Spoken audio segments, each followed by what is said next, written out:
Assalamu alaikum. Wa alaikum assalam. Welcome to our show today.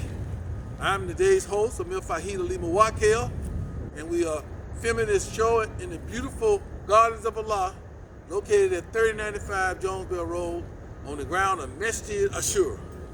I want to welcome our panelists today, and we'll get right into it by having them to introduce themselves to you, starting with my right and going over to my left. Assalamu alaikum. I'm Marvin Hassan Rashid, the Vice Emir of Masjid Ashura. Assalamu alaikum. I'm Amir Fahid Ali Mawakil, leader and founder of Masjid Ashura.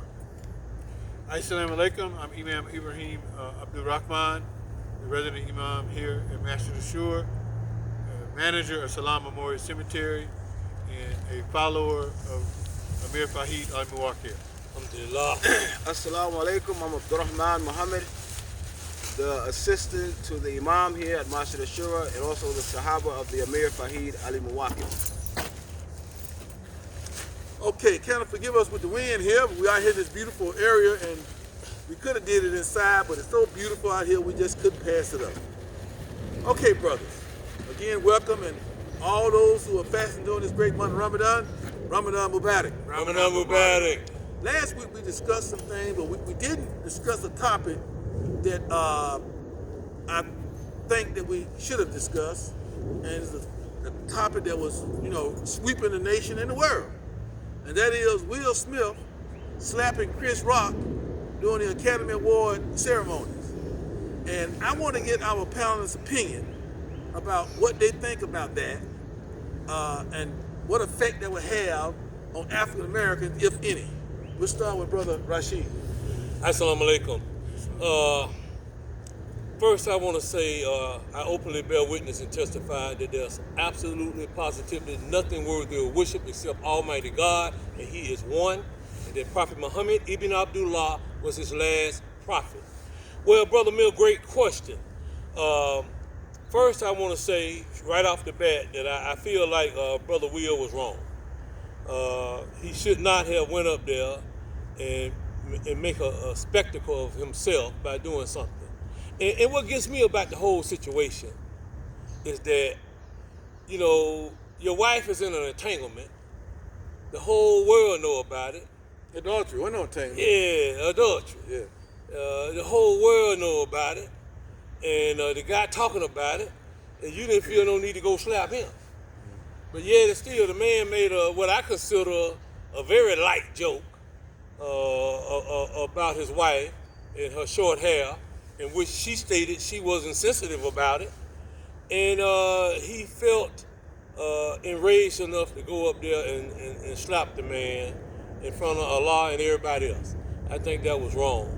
To me, in closing on this subject, I feel it was more than that joke. It had to be. It was something else that instigated that. Maybe it was the fact that his wife, over the last several months, had made him into a laughingstock. People look at him different now. Will had a great reputation, man.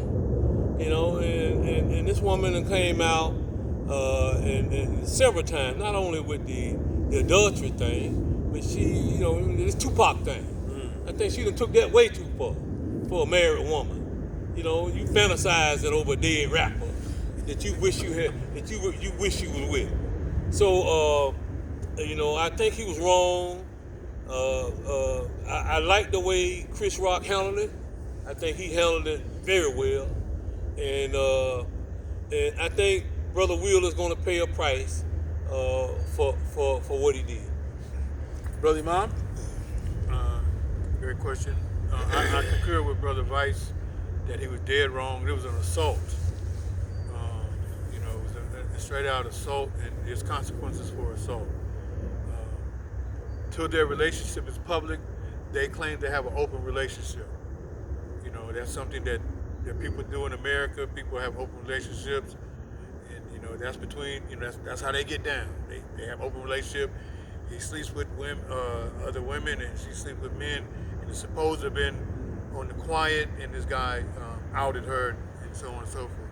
But as Vice said, these last several months, people have been looking at Will Smith and how he's been projected as a man.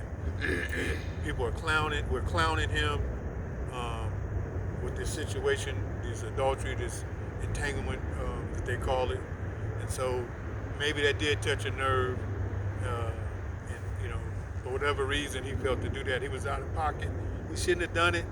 I think that the Academy Awards suspending him for 10 years is harsh, because we look at historical things in the Academy Awards and the Oscars. There's some heinous things that went down. I think he would bounce back. He had a squeaky clean reputation since he was a rapper. And I think once it dies down, the contracts will start rolling back in. Okay. Ashhadu an la ilaha illallah wa ashhadu anna Muhammadan Rasulullah. It's a beautiful question that our Amir posed. Me personally, when it comes to Hollywood, you don't really know what's real and what's fake with all the shenanigans, whether it's a movie or whether it's something that happens on stage. My personal opinion, I don't think it'll have a severe effect on the African American community at large. It might, leave a bitter taste in the mouth of African American actors and being put on a world stage, or when it comes to Academy Awards. But as far as Will Smith, his actions, whether it was justified or not justified, I don't see anything wrong with it. Just the action wasn't. I don't see anything wrong with the action. The venue was wrong. The venue where it happened, he probably should have handled it a little bit different. But comedians for a long time, they make fun of people in the audience, and sometimes things happen to wake them up. This is a check. Even though we're making jokes and we're making jokes to make people laugh and whatnot, but sometimes you have to have a barrier. You got to have a buffer to the limitations of the joke that you make towards your audience. So as far as the Will Smith and Chris Rock situation, I don't feel Will Smith was wrong in slapping him if he felt that he offended his wife. We can say, like the Imam said, I don't think it was just given from that one particular thing.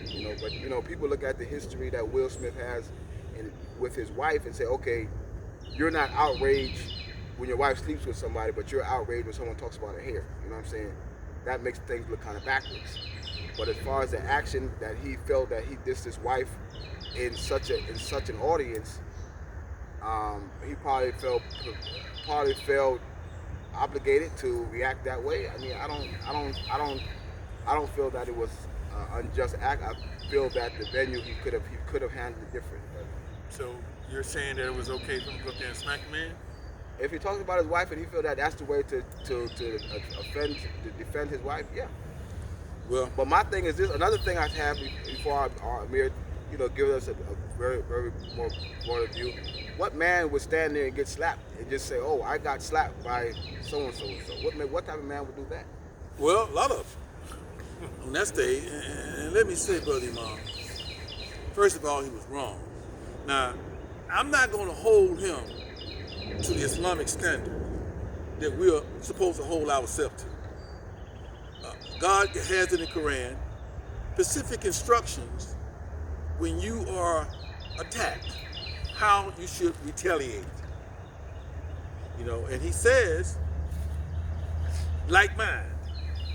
Now, if a person hits you, then you have a right to hit them back with the same force they hit you with.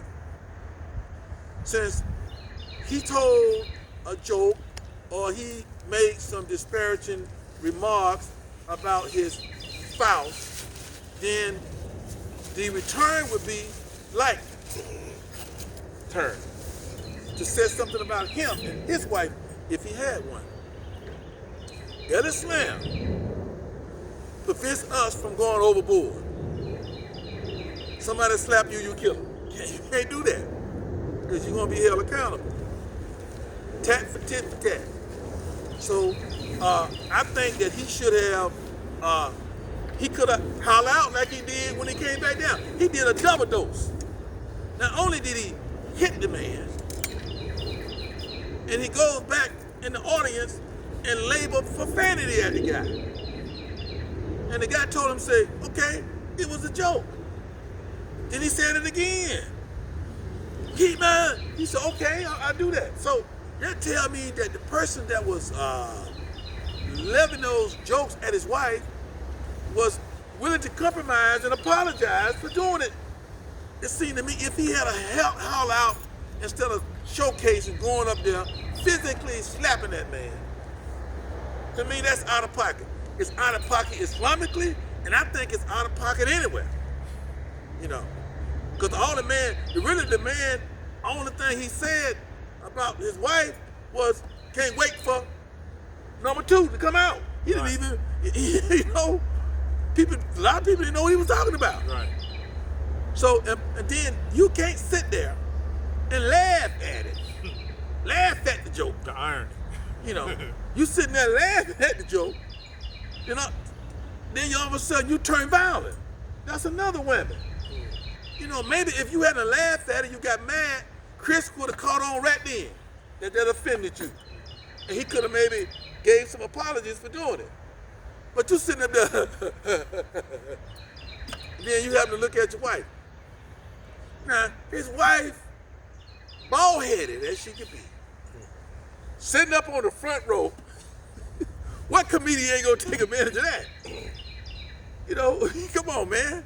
This Hollywood. That's what they do. He even admitted that when he called himself crying them crocodile tears and accepted the Academy Award. He said, you know, in our business, we are made fun of, and yeah, you are. You public figure. You ain't private. You know? Then you go in and you slandered the Williams father by saying that he would have done that. And Richard Williams put out that, no, I wouldn't have done that. Right. I'm not crazy. You know, crazy Williams. So, and then he gets up, apologized for everybody but who he slapped. Right. Yeah. You know, he did everybody a more copa, but for Chris Rock wouldn't even mention. I want to apologize to the Academy. I want to apologize. Come on, man. The Academy didn't slap nobody. You did. So, it's a lesson to be learned from us. First of all, God says in the Quran,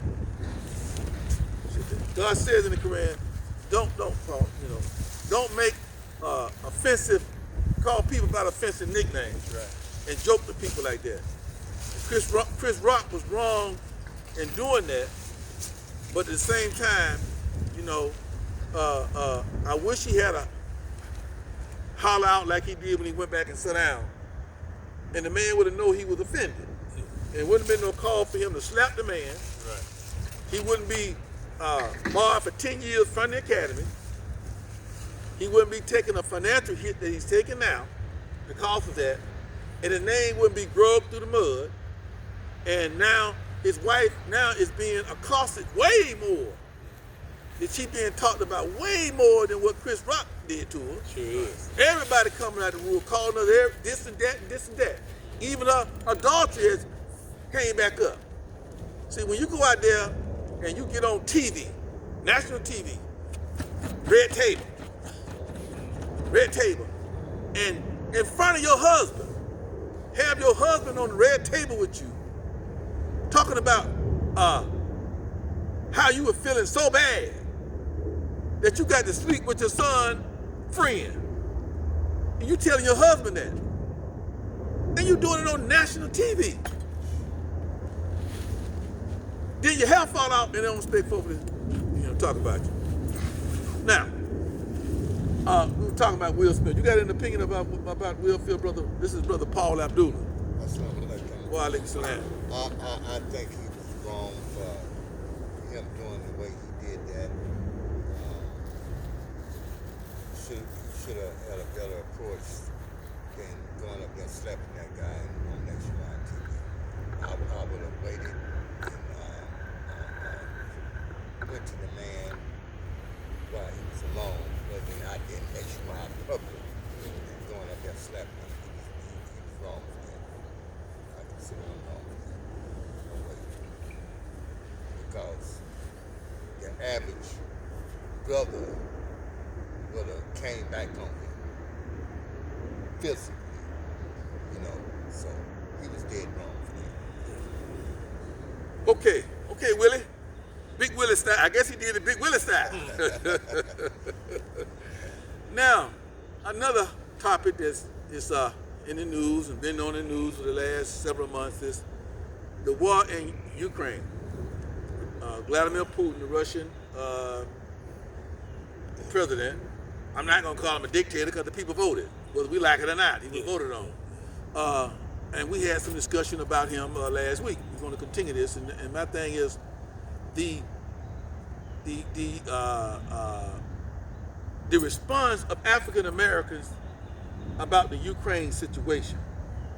I've been, surfing the internet, and I've seen some strong opinions about how we should feel about what's taking place in the Ukraine, as well as dealing with the racism that has been displayed in the Ukraine.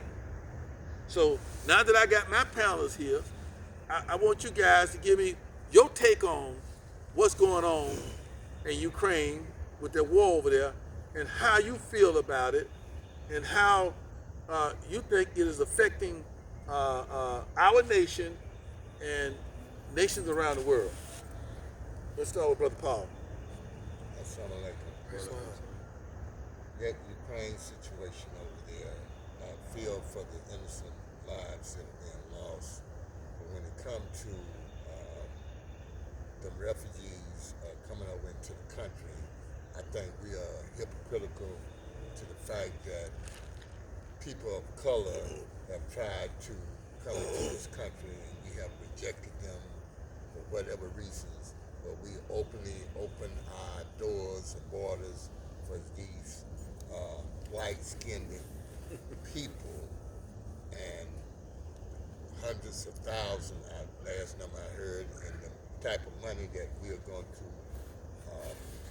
spend bringing them in.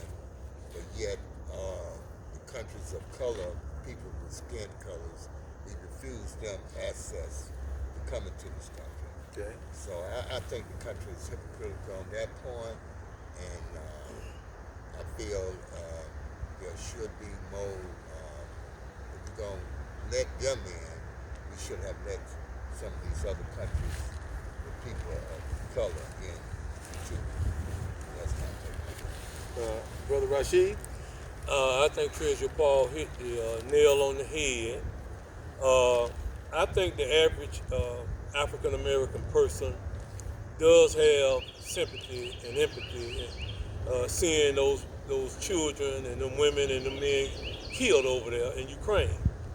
But I think what rubs us the wrong way is this selective remorse, this selective empathy. It reminds me of A Time to Kill by Samuel Jackson.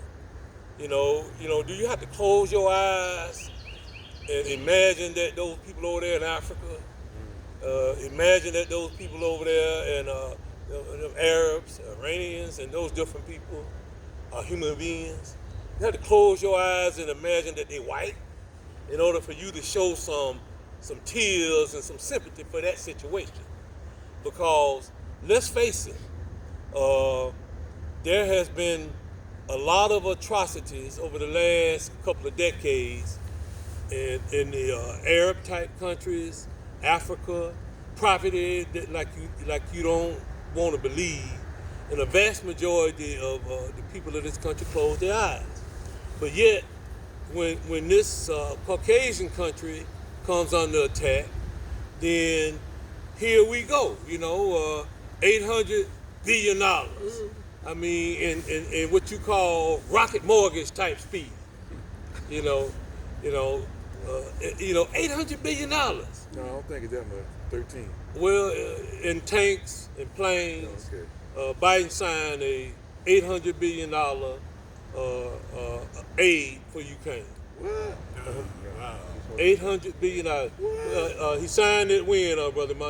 Yesterday. I believe yesterday or Yeah. today. $800 billion, man.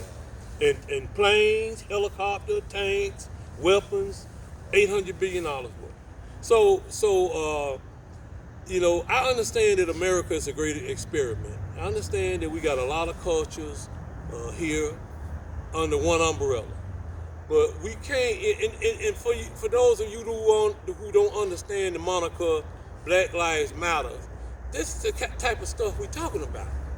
You know, we should look at Ukraine the same way that we look at Rwanda, Iran, Iraq. You know, because look, hundreds of thousands of people lost their lives over there. You know, and all we do is stick our nose up and say they deserve it. So I'm sorrowful for the people that's dying, like the treasurer said. I hope that war comes to an end quickly. You know, but we as a country have to be more livable in how we see atrocities. 800 billion, brother. Wow, I didn't know that. I knew about the 13 billion, And that's an aid, right? and that's It ain't. that's both Republicans and Democrats sign off on it. Had to. Biden the son. Yeah. So, but let's be fair It's with almost $1 trillion. exactly. We want to be fair with the United States. We know that they are the most giving, charitable country in the world. We know this. I can recall that they helped Somali. Those were black folks. They took a whole bunch of Somalis out of that war-torn country and placed them in Clarkson, Georgia, and they also placed them in Minneapolis, Minnesota. They've done the Ethiopians that way. They did the Nigerians. So they have helped, and we say people of color. But the original question, how does black folks here, I think that we get tired of being overstepped, overlooked at, when we are the most loyal people in this country. We raised the American flag, we fought in the wars, we built this country with our blood, sweat, and tears. And every time that we know that monetary value is due to us, we're stepped over and money's given to other communities and other nations. So we're tired of that. We do have sympathy for the Ukraine people, the children who had no dealing with this politics. But on the flip side, the brown people, the people of color, there was no sympathy that I saw with the Iraqis and the Iranians and the Syrians and the Yemenis and the Rwandans, the South Africans. We can go on and on and on. It seemed like it was like teeth and pulling teeth to get those types of funds for the people of color in these different nations. And so black folks are tired of it. But the irony is something that we have to get rid of, because black folks still suffer from the white Jesus syndrome. I just looked at the other day that there's some HBCUs, historically black colleges and universities, are offering the Ukrainians scholarships. I was like, what in the world is going on? They're talking about they have set aside X amount of spots for the Ukraine students to come in. Well, we've seen that the Ukrainians displayed overtly racism to the Africans that was over there studying. I'm saying to myself, what is going on? That you charity starts at home first. You know, my child need a scholarship. You know, your children need a scholarship, and you know, they got money. Biden's getting them 13 billion. Now you telling me it's 800 billion? No, it's correction. 800 million. 800 million. 800 million. That's still a lot of money. That's still a lot of money where, you know, healthcare is shot out down here. You know, we gotta let somebody else get in. Yeah, so, yeah. All right, brother Drew, Assalamu alaikum. Just to not take up too much time and answer it blank, the invasion, I don't think it's a war. The invasion of Ukraine is flat out wrong. If we look at it from an Islamic standpoint, no sovereign country should invade another sovereign country why is Russia invading and killing innocent people, be it Ukraine or be it anywhere else? So the invasion of Ukraine is totally wrong. It's something that our religion does not condone. It's something that our religion does not promote as well. When it comes to the justices and the injustices of the war, of how the United States is dealing with it, now it is a lot of hypocrisy involved, because as Russia is invading Ukraine and all this attention is given to Ukraine, whether we sympathize with Ukraine, whether there's being money tossed their way, whether the government is allowing hundreds of thousands of people, of Ukrainians, just free flow into the country. We also have to look at the Muslim nation in Palestine. I was looking at it this morning, how those people they are being invaded today, being killed in the month of Ramadan. You know what I'm saying? As they pray, and no one has batted an eye. No media outlet has really batted an eye that we know of towards the oppression that they are feeling. This is why we as African American, when we see the hypocrisy, we understand the hypocrisy of the United States. Like the Imam said, the United States has helped many. They're very charitable in giving. They've given to a lot of African nations, a lot of European nations. But what's going on in Ukraine today, that they want everybody to have this, pouring affection towards what's going on in Ukraine. And when I say our brothers and sisters, I'm talking about in the religion, who share the same belief as we. There's Muslims in Ukraine, but we know that Ukraine is not populated with Muslims. But they do have Muslims in Ukraine. But we're talking about Muslim countries that are populated with Muslims that in this month of Ramadan are being invaded. No one cares to bat an eye about it. It's not even a conversation of. It's not even a topic of conversation in this country. Which country? Palestine. Palestine. Palestine. The Israelis. The Israelis continue to bomb them and raid their houses unjustly. You know what I'm saying? Just to continue to cause the chaos and terrorize the people. So, personally, what's going on in Ukraine is wrong. As a Muslim, you should sympathize for those people that are being oppressed by their invader. And we do sympathize with them, we do understand, and we do, we pray for them as well. But let's also look at let's look at the bigger picture of it all. A lot of emphasis is given towards Ukraine because a lot of us believe, what else can we say? Because they're just Caucasian. Well, that's how we feel. Kill this myth that America is so hospitable to everybody, and because America distributed aid discriminatorily wise. If people's in Cuba just as suffering than the people's in Ukraine, but because of the government in Cuba is not in line with America, you don't get anything. If you're in line with the American government, you're not getting anything. The Palestinian people that you just mentioned need help, but America is aiding the people who doing the invasion. So a lot of this aid that we get comes from private peoples in America. Let me put it that way, who's tried to seek and help folk. I'm quite sure America didn't put hardly no dollars in out there in what's that place out there you just said Somalia? Was it Somalia? Yeah, Covington, what is it? Clarkson? Clarkson. And give those people hard no aid. So I'm just saying that the Ukraine invasion was wrong.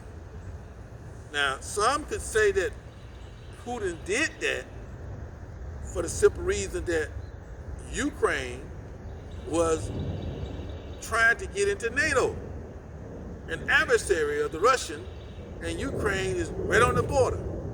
Now, I'm quite sure that Mexico, who's on our border, was aligning themselves with Russia. There's an invasion coming, just like we did with Cuba, the Cuban Missile Crisis. A lot of this stuff is political. Putin told the Ukraine and told NATO, don't blame them to come in, everything will be cool. We don't want y'all right next to us because y'all are enemy to us, an adversary. Granted, I don't think you had to invade them, but we went to Iraq and they ain't not next door. They didn't do anything. They didn't do no terrorism against us or nothing. And we invaded a country 8,000 miles. Just literally destroyed that country. So I'm just saying, I have a problem with that. And look at all the refugees that came out of Iraq when you went to Mosul and just leveled the whole city down. Uproot the whole society. George Bush and his cohorts. Then we went to Afghanistan, supposed to root out Osama bin Laden and Al Qaeda, which we did in 8 months. But we stayed 20 years, fighting an enemy that had not declared war on us. So America, then we went to Libya and helped the European bomb Gaddafi out of office, left the country in total chaos. Then we fund the Saudis for them to go into Yemen and kill tens of thousands of people. So I'm just saying that, and all this clouded, I don't want us to come out thinking that we're angels. We are not. We're not. I'm almost down for the Monroe Doctrine, meaning that it ain't happening in this hemisphere, leave it alone. Let Europe deal with the Ukraine. You got Poland, you got France, you got England, you got Germany, you got all these other countries over there that are in NATO who don't pay their proper share nowhere, as Donald Trump said. And we're gonna go way over there. We're gonna give $800 million. And gas prices in this country is out of this world. So I think what Putin did is totally wrong, but I think that is in the European hemisphere. And I think the Europeans should deal with it. You know, when Hitler first invaded Poland, America didn't go to war. No. When Hitler declared war on England, America didn't go to war. America didn't go to war until 1941 when the Japanese bombed Pearl Harbor. That's right. The war started in 1939 when Hitler was running roughshod over Europe. So I'm only saying that, hey,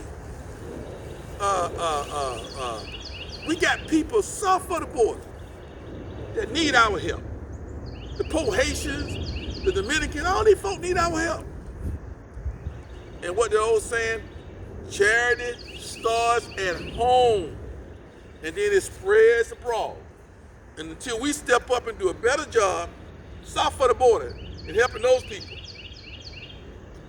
then I think we should let the Western European countries deal with the Ukrainians. And I'm willing to wager you, Brother Imam, that you take all those countries that the Mill just named, over the last decade, we haven't given $800 million. Wait, man. We haven't done nothing. We just had an earthquake in Haiti. Our response was ministerial. People living outdoors, man. Black people. Black people.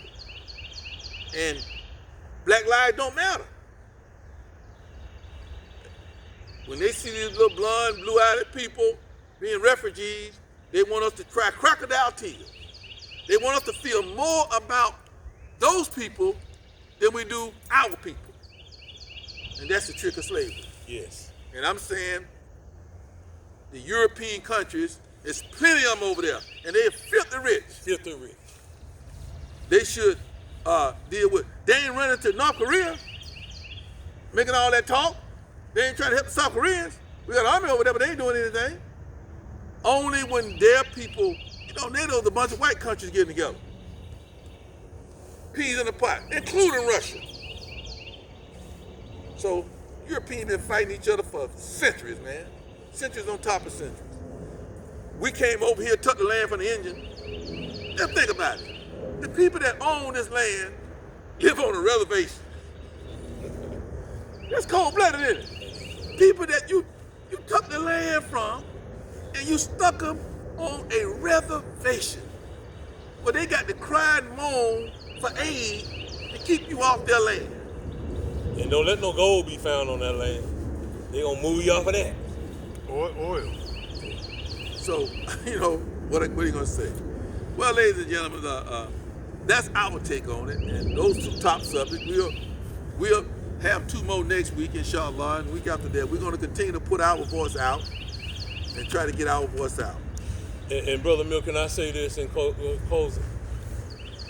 The whole object of this country is to form a perfect union. I think the founding fathers realized that what they put together wasn't perfect. and generation after generation are trying to make it more perfect. So in order for us to make this a perfect union, we got to address the good and the bad. You know, we can't put ourselves to sleep thinking that, as the Amir just stated, that we sugar and spice and everything nice. You know, we are sugar and spice and everything nice, but we also got some bitter stuff in that cabbage too. Snakes and snails and puppy dog tails. Okay, I want to thank my guests for being on this panel. Thank y'all for your comments and opinions expressed are totally ours. And we thank y'all for joining us in this little talking to God. Take us out, buddy. Listen, you may not agree with anything we just said, but listen to this. If your life is in total turmoil, if you wake up every day a slave to alcohol, to ignorance, to dope, and you want to be a free man, you want to have one master, that's Almighty God, you must accept Islam and be saved. Good show, gentlemen. I think Love they it, but spend some of that money in black communities. Man. They got all these killers. More people dying here. $800 million, man. And it went through Congress like it was on, like it had grease on it. Like hot.